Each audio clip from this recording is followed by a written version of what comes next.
신구약 성경 전체를 통틀어서 여성의 이름으로 된 성경책이 두 권이 있습니다.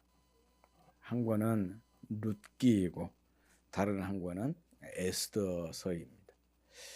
룻기서는 룻이라고 하는 이방 여인이 선민, 또 특히 선민 중에서도 다윗 왕가의 계보에 들어가게 되는 그 과정을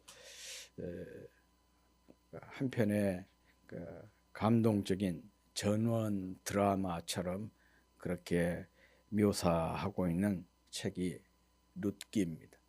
그리고 에스더서는 당대의 최대의 그 제국이라고 할 수 있는 페르시아 제국의 왕궁에서 일어난 그 사건을 다루고 있는데, 거기에 에스더라고 하는 유대인 그 처녀가 황후가 되고 또 그의 신앙적인 결단을 통해서 멸절 위기에 있는 자기 민족을 구원해내는, 소위 말하면 구원 드라마와 같은 내용이 에스더서입니다. 이 내용이 제가 새벽에서 근자의 새벽 예배를 통해서 이 에스더서를 공부를 했었는데, 이 새벽 예배를 통해서 이미 여러 번 이 얘기를 했는데, 이 에스더서는 단순히 가나안 지역의 그 이스라엘 민족의 역사 속에서만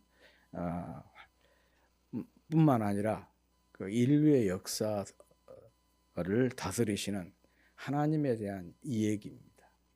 10장으로 된 짧은 책이지만 그 담고 있는 사상은 굉장히 그 범위가 큰 것이죠. 하나님은 가나안 땅 이스라엘이라고 하는 그 사람들만 다스리는 어떤 지역신이 아니라 하나님은 온 우주의 통치자다라는 것을 보여주고 있는 책이 소위 말하면 에스더서입니다.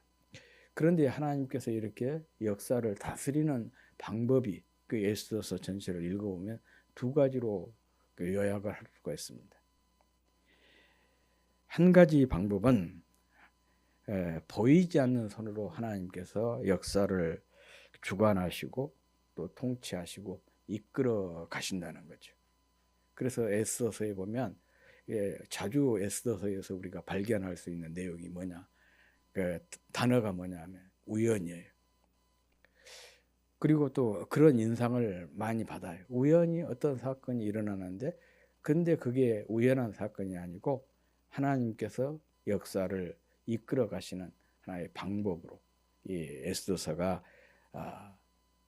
다루고 있어요. 그래서 하나님은 이렇게 드러내놓고 하신 거 아니라 사람들이 의식할 수 없는, 볼 수 없는, 보이지 않는 선을 통해서 이 세상을 주관하시고 통치하시고 또 이끌어 가신다. 그게 하나의 방법이고, 또 하나의 방법은 하나님께서 직접 세상을 다스린 것이 아니라 사람을 통해서, 사람을 세워서 그 사람과 함께 역사를 이루어 가시는 그런 그 분으로 또 묘사를 하고 있습니다. 시대가 악하고 어려울수록 하나님은 그 시대에 하나님을 사랑하는 사람과 함께 그 동역을 통해서 하나님의 역사를 이루어 가신다는 거예요.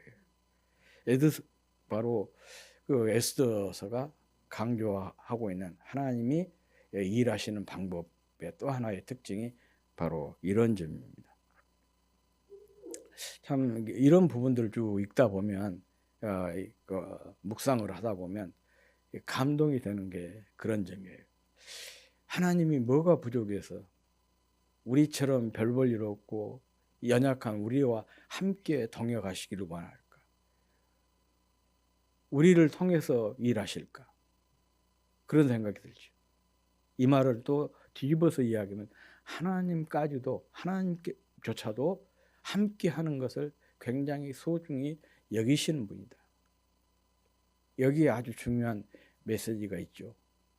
그래서 사실은 제가 우리 교회 개척해서 지금까지 하면서 항상 강조했던 것이 함께라고 하는, 함께하는 것이 참 중요하다. 이 함께와 서로, 이 두 개의 단어를 굉장히 중요한 우리 교회의 가치로 여기면서 왔습니다. 하나님도 이렇게 동역을 하시는, 함께 하시는데 부족한, 연약한 우리들이야 정말 함께하는 것이 얼마나 중요한 것인지 모릅니다. 그래서 함께를 늘 얘기를 해왔습니다. 오늘 본문은 에스더서의 마지막 장입니다. 그런데 이 마지막 장인데 달랑 석 절로 이루어져 있습니다.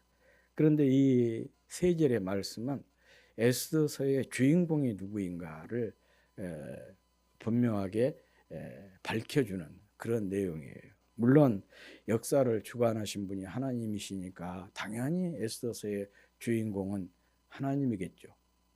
물론 이것은 확장을 시키면 모든 성경의 주인공은 하나님이시죠. 그렇지만 하나님이 동역의 파트너를 삼아서 일하는 사람, 그 사람이 누구냐? 바로 그 에스더서 전체를 보면 에스더와 모르드게 두 사람의 활동이 아주 중요하게 다루어지고 있는데, 그런데 오늘 본문에서 보면은 더 이상 에스더의 이름이 나오지 않고 누구의 이름만 나오냐? 모르드게 이름만 나오고 있습니다. 그리고 특별히 그 3절이 이제 마지막 절인데, 에스더서 마지막 장 마지막 절인데, 마지막 장 마지막 절이 모르드게에 대한 평가로 끝을 맺고 있습니다. 이것은 에스더서의 진짜 주인공이, 인간 주인공이 에스더가 아니라 모르드게다라는 것을 보여주고 있는 것이죠. 사실이 그렇습니다. 에스더라고 하는 사람은 고아나 다름이 없었어요. 그런데 이 모르드게가 이 에스더를 거두어서 부모처럼, 양부모, 후견인으로서 그를 잘 길러냈습니다. 그리고 그의 추천으로 페르시아 제국의 황후에 도전을 하게 되었고, 또 황후가 된 뒤에 자기 동족이 큰 위기에 빠져 있을 때 신앙적인 결단을 하도록 또 동기부여를 했던 사람이 바로 모르드게인 것이죠. 그런 점에서 보면 모르드게가 진정한 에스더서의 주인공이다라는 것을 알 수가 있습니다. 아무튼 모르드게라고 하는 사람이 참 그래서 이 에스더서는 보이지 않는 하나님, 주인공은 보이지 않는 하나님과 보이는 사람 모르드게가 주인공이라는 것을 알 수가 있는데, 오늘 본문에 보면 앞서도 말씀을 드렸듯이 이 모르드게에 대한 평가가 3절에 나오고 있습니다. 3절 말씀을 같이 한번 읽어보겠습니다. 시작. 유다인 모르드게가 아하수에로 왕의 다음이 되고 유다인 중에 크게 존경받고 그의 허다한 형제에게 사랑을 받고 그의 백성의 이익을 도모하며 그의 모든 종족을 안위하였더라. 이렇게 그의 인물평을 하고 있습니다. 이 모르드게에 대한 평가도 두 가지입니다. 하나는 모르드게가 당대 최대의 제국이었던 페르시아 왕국의 2인자였다는 것이죠. 1절에 보면 페르시아 제국의 서쪽 경계를 지금 얘기를 하고 있습니다. 1절에 이렇게 얘기하고 있어요. 아하수에로 왕이 그의 본토와 바다 섬들로 하여금 조공을 바치게 하였더라. 이렇게 얘기를 하고 있는데요. 당시에 페르시아 제국이 얼마나 큰 영토를 가지고 있었냐. 동쪽으로는 인도까지, 그리고 남쪽으로는 그 구스. 이제 구스에 대한 얘기는 뭐 학설이 한 두 가지 정도 있는데, 그러니까 뭐 좀 좁게 얘기를 하면 아라비아 반도 전체를 의미하고 끝을 얘기하기도 하고, 또 조금 넓게 얘기하면 아프리카 대륙까지. 구스가 지금 에티오피아거든요. 그런데 이 에티오피아의 옛 이름이 구스였고, 이 구스 민족이 한때 그 이집트까지 점령을 해서 아프리카의 동북 쪽을 다 통치를 한 그런 적이 있습니다. 그러니까 페르시아 제국이 이게 그 영토의 남쪽 영토가 얼마나 넓었는가를 알 수가 있고, 그리고 서쪽은 바다 섬들 이렇게 얘기하고 있습니다. 여기서 바다라고 하는 것은 지중해를 얘기한 거예요. 그러니까 지중해 북쪽은 현재 발칸반도 남쪽이죠. 그리고 터키 지역이에요. 또 지중해의 남쪽은 카다피의 나라. 우리가 거기를 보고 무슨 나라라 그러죠? 리비아. 그리고 이집트. 성경에는 구레네라고 나오지 않습니까? 그러니까 얼마나 이 페르시아 제국의 영토가 넓었는가를 알 수가 있습니다. 알렉산더가 통치를 했던 정복을 했던 나라보다 영토보다도 더 큽니다. 그래서 역사상에 가장 큰 영토를 점령했던 나라가 징기스칸의 몽고라고 하지 않습니까? 바로 이 몽고 다음가는 그렇게 넓은 영토를 가지고 있었던 나라가 페르시아예요. 이런 대제국의 2인자가 누구냐? 모르드게라는 얘기입니다. 그런데 성경에 보면 이스라엘 사람으로서 당시 자기가 살고 있는 그 시대에 제국의 총리가 됐던 사람이 세 사람이 나오고 있습니다. 우리가 잘 알죠. 창세기에서는 요셉. 요셉은 이집트의 총리가 되었습니다. 그리고 두 번째가 다니엘이에요. 다니엘은 바벨론 제국과 페르시아 제국 초기에 두 제국의 총리로서 활동을 했던 사람이 다니엘입니다. 그리고 이제 세 번째 사람이 오늘 에스더서 주인공인 모르드게. 그런데 사실 이 역할을 보면은요, 모르드게의 역할이 훨씬 더 큽니다. 요셉이나 다니엘에 비해서. 그런데 그럼에도 불구하고 사람들은 이 모르드게에 대해서는 별로 잘 몰라요. 요셉은 우리가 잘 알지 않습니까? 또 다니엘에 대한 얘기도 많이 하지 않습니까? 그런데 이 모르드게에 대한 얘기를 잘 하지를 않죠. 왜 그러냐 그러면 이제 이게 성경의 내용도 성경 자체도 분량이 적고, 또 이 사람에 대한 이 얘기가 성경에서 그렇게 크게 부각이 되어 있지를 않습니다. 그렇지만은 이스라엘 사람들은 우리와 조금 생각이 달라요. 사실 에스더서가 강조하고를 기록한 목적이 뭐냐? 불임절이라고 하는 그들의 명절을 유래를 얘기하기 위해서 이 에스더서가 기록이 되어 있어요. 그런데 우리에게는 이 불임절이 별로 의미를 잘 모르잖아요. 그런데 이스라엘 사람들은 이 불임절을 제2의 유월절이라 그렇게 생각을 하고 굉장히 중요하게 여기고 굉장히 성대하게 지키는 절기가 소위 말하면 불임절입니다.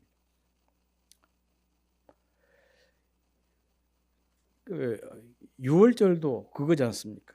이집트라고 하는 곳에서 그들을 구출한 사건이 유월절 사건인데, 이 불임절이라고 하는 것은 하만이라고 하는 사람이 당시 페르시아 제국 내에 있는 모든 유대인들을 멸절을 시키려고 했어요. 몰살을 시키려고. 소위 말하면 인종청소라 그러죠.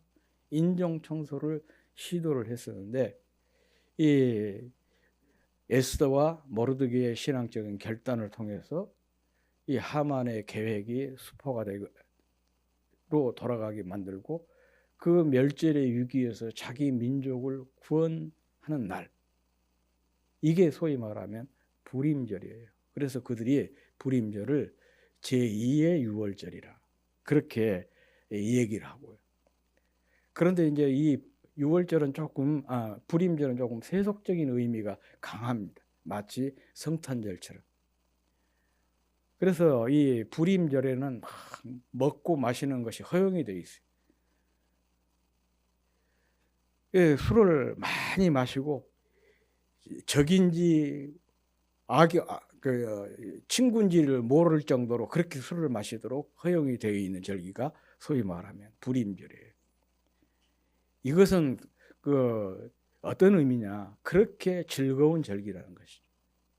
기쁨의 절기라는 거예요. 생각을 해보십시오. 원수에 의해서 죽임을 당하도록 딱 사형이 집행이 확정이 되어 있었는데 거기에서 해방이 됐어요. 극적으로 살아나게 됐습니다. 그러니 얼마나 기쁩니까? 그런 의미에서 이렇게 이런 즐거움을 만끽하도록 허용을 한 절기가 소위 말하면 불임절이에요. 그래서 이스라엘 사람들이 불임절을 굉장히 중요하게 여기고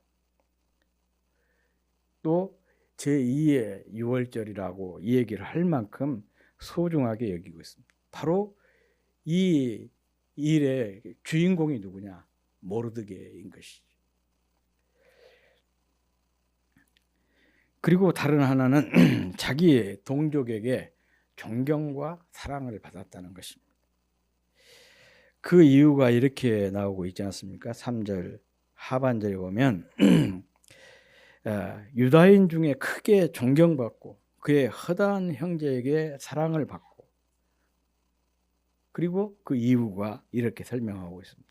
그의 백성의 이익을 도모하며 그의 모든 종족을 안위하였더라. 이렇게 그의 백성의 이익, 그의 백성을 유익하게 하고 모든 종족을 안전하게 지켜냈다. 그런 얘기입니다. 그런데 여기에 이 이익이라고 하는 단어, 그리고 안위라고 하는 단어가 히브리어로 이익을 토브라 그렇게 얘기해요. 토브. 그리고 안위라고 하는 말을 히브리어로는 샬롬 그렇게 얘기합니다. 토브와 샬롬. 이스라엘 사람들이 굉장히 좋아하는 그런 단어입니다. 그래서 그들의 인사말에도 토브라고 하는 단어가 들어가요. 아침 인사가 마젤 토브, 그래요. 좋은 아침입니다. 영어로 굿모닝과 같은 의미예요. 그리고 또 샬롬이라고 하는 것은 우리도 다 알죠. 샬롬. 평안할지어다. 평안하소서. 또 평화가 있기를. 그런 의미예요.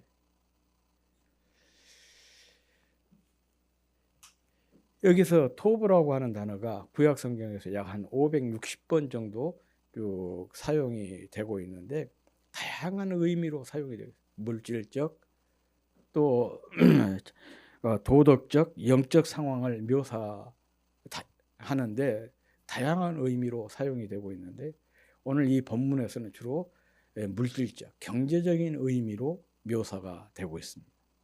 그러니까 이 모르드게를 통해서 경제적으로 큰 유익을 그의 백성들이 가지게 되었다. 그런 얘기입니다. 샬롬은 말할 필요가 없죠. 샬롬이라고 하는 건 평화, 안전, 또 안보, 또 그런 평안, 이런 의미입니다. 그래서 백성의 유익을 도모해서 번영과 복지를 제공하였습니다. 뿐만 아니라 또 이렇게 백성들에게 안전을 제공을 해서 어, 또 안전과 평안을 제공하게 되었습니다. 사실 이것은요, 모든 정치인들이 이상으로 삼고 있는 내용이에요. 안전과 번영과 안전, 복지와 평안, 이것은 모든 정치인들의 아주 이상이잖아요. 아무리 다른 거 잘해도 경제적으로 망가뜨리면 사람들의 지지를 얻지를 못하잖아요. 또 나라를 사람들의 삶을 불안에 빠뜨려 버리면 그 정치인은 성공할 수가 없어요. 그래서 모든 정치인들이 가장 중요하게 여긴 것이 바로 이겁니다. 경제 문제와 안보, 안전의 문제를 아주 중요하게 여기죠. 그런데 모르드게가 이 두 가지를 동시에 다 실현했다, 그런 얘기입니다. 사람들은 먹는 문제가 해결이 되고 또 삶이 안정이 되면은요, 더 이상 바랄 것이 없어지는 것이잖아요. 우리가 성경에서도 신약 시대도 보면 예수님을 통해서 수많은 그 병을 치료를 받고 또 좋은 말씀을 듣고 그랬는데 언제 사람들이 예수님을 왕으로 삼고자 했냐? 예수님께서 물고기 2마리, 보리떡 5개로 5,000명을 먹이고 12광줄이 부스러기가 남았을 때 사람들이 예수님을 왕으로 모시려고 했어요. 적어도 이분 우리 왕이 되면 우리가 굶을 일 없겠구나. 그러잖아요. 보리떡 5개, 물고기 2마리로 5,000명을 먹여버리는데 예수님만 따라다니면 굶을 일은 없는 거예요. 그러니까 이 사람들이 예수님을 왕으로 모시자, 왕으로 모시려고 했던 거예요. 거기다가 또 예수님께서 손 한 번 대버리면 어떤 병도 다 고쳐져요. 아니, 말씀 한마디만 해도 질병으로부터 자유, 해방이 되니까 그야말로 예수님이 왕이 되면 그것보다도 더 좋을 일이 없죠. 먹는 문제 걱정 없죠. 또 질병으로 고민할 필요가 없죠.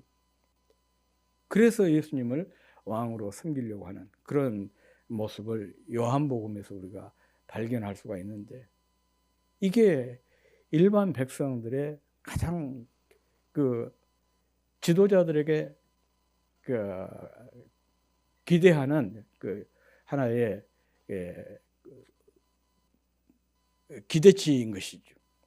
그래서 지도자들은 이 두 가지 문제, 고대도 그렇고 지금도 마찬가지잖아요.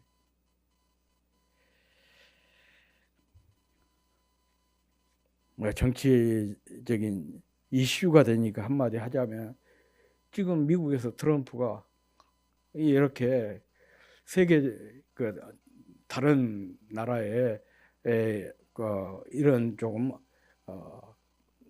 그러고 무슨 짓이라고 합니까? 그런 일들을 저지른 이유가 뭐겠습니까? 어떻게든 자국의 이익을 도모해서 백성들에게 마음을 사기 위한 하나의 그런 제스처인 것이에요. 이런 것을 보면 참 이 경제 문제가 얼마나 중요한가, 그것을 알 수가 있는 것 아니겠습니까? 그런데 이 모르드게가 이 두 가지를 동시에 이루어낸 것이죠.